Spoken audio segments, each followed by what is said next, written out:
Proyek strategis nasional Presiden Joko Widodo lebih parah dari kebijakan pemerintah Hindia Belanda tahun 1871. Hal ini merupakan kesimpulan dari hasil penelitian Matrix Demokrasi Indonesia, satu lembaga di Jakarta yang fokus melakukan penelitian peningkatan kualitas demokrasi dan kebijakan publik di seluruh Indonesia. Direktur Eksekutif Matrix Demokrasi Indonesia menyampaikan hal ini ketika melakukan seminar hasil penelitian tentang manfaat dan mudarat proyek strategis nasional yang dicanangkan Presiden Joko Widodo.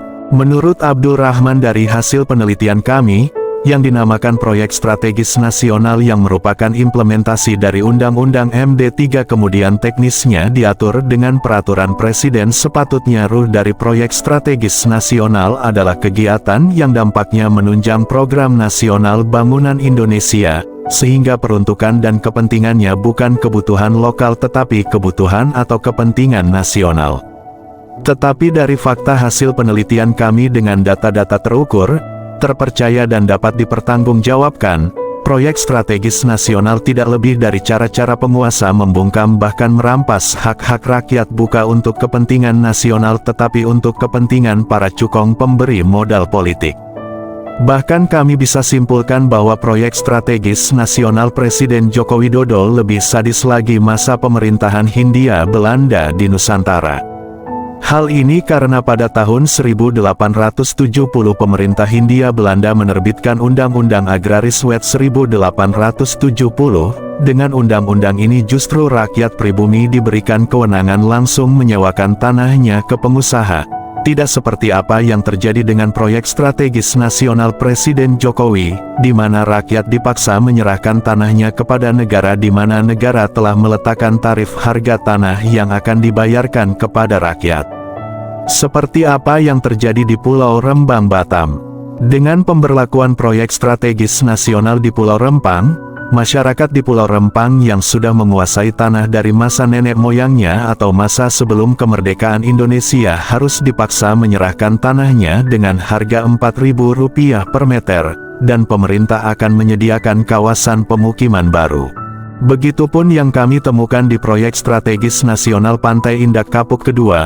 Masyarakat di Tangerang harus menyerahkan tanahnya kepada PT Agung Sedayu dengan harga Rp50.000 per meter, padahal harga tanah sawah di Tangerang sudah mencapai Rp5 juta per meter. Ini merupakan sesuatu perlakuan yang bertentangan dengan tujuan pembentukan Undang-Undang Nomor 5 Tahun 1960 tentang Undang-Undang Pokok Agraria, yang pada intinya menjelaskan bahwa pembentukan Undang-Undang Pokok Agraria sebagai alat untuk memberikan kepastian hukum atas tanah-tanah rakyat untuk menuju kesejahteraan rakyat. Dari dua lokasi proyek strategis nasional Pulau Rempang dan Tangerang, kita bisa melihat siapa yang akan sangat diuntungkan dengan proyek strategis nasional, yang pasti jawabannya bukan rakyat tetapi para cukong pemilik modal yang cukup membantu Presiden Jokowi pada masa pemilihan presiden. Dan berdasarkan data yang kami miliki, rupa-rupanya ada oknum yang ikut bermain melepaskan tanah kepada investor dengan harga yang sangat tinggi padahal dibeli dari rakyat dengan uang receh. Ini sesuatu yang sangat tidak pantas dilakukan negara kepada rakyatnya. Data dari yang Matrix Demokrasi miliki se-Indonesia, kurang lebih 10 tahun Presiden Jokowi telah mengerjakan 245 proyek strategis nasional senilai Rp6.240.7. Ini baru proyek strategis nasional dengan orientasi benar-benar kepentingan nasional seperti jalan tol, jembatan, bandar udara, waduk dan lain-lain. Yang membuat proyek ini sedikit aneh, hampir 90% tanah rakyat tidak dibayar dengan berbagai alasan. 246 proyek strategis nasional tersebut belum lagi proyek strategis nasional abu-abu yang jumlahnya ribuan proyek. Yang dimaksud dengan proyek strategis nasional abu-abu adalah penetapan satu kawasan menjadi proyek strategis nasional, tetapi ketanyaannya perpres itu hanya untuk mewadahi kepentingan para cukong yang akan mendapatkan berbagai fasilitas baik menyangkut pajak, proteksi pemerintah secara berlebihan mengenai harga tanah dan pembebasan tanah dan jaminan fasilitas perizinan, Permasalahan tanah inilah yang dapat kita simpulkan bahwa proyek strategis nasional bidang investasi masa pemerintahan Presiden Joko Widodo lebih parah dari masa pemerintahan Hindia Belanda. Sejarah mencatat pada tahun 1870 Ratu Belanda mengirimkan ahli hukum tanah dari Belanda yang bernama Angel Bertus de Waal untuk mengkaji bagaimana supaya tanah rakyat pribumi bisa dimanfaatkan baik oleh rakyat sendiri maupun dapat memberikan pemasukan bagi pemerintah Hindia Belanda.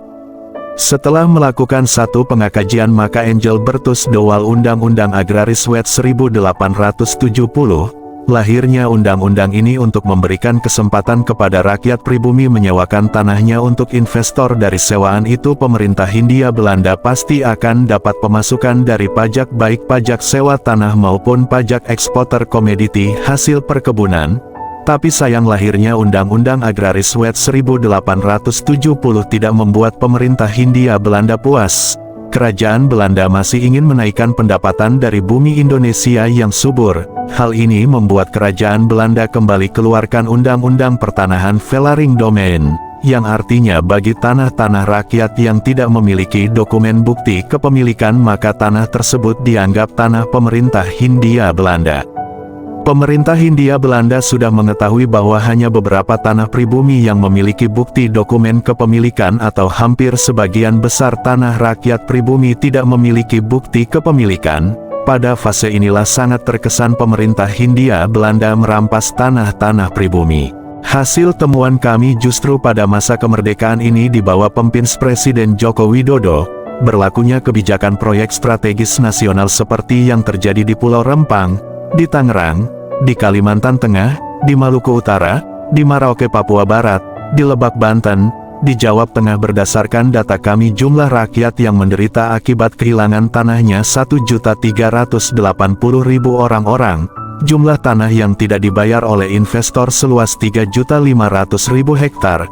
Dalam posisi seperti ini rakyat tidak bisa apa-apa. Sedikit saja rakyat protes akan ditangkap karena mengganggu proyek strategis nasional. Seakan-akan kegiatan itu untuk kepentingan nasional padahal itu murni kepentingan swasta, keuntungan untuk korporate bukan untuk rakyat. Kalaupun ada multi efek dari pembangunan terbuka lapangan kerja tetapi hal ini tidak sebanding dengan cara-cara penindasan yang dijalankan oleh pemerintah untuk menguasai tanah-tanah rakyat tanpa dibeli.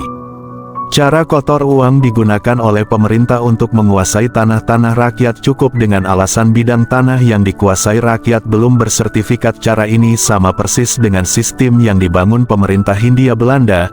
Lalu sampai kapan hal-hal ini akan terjadi?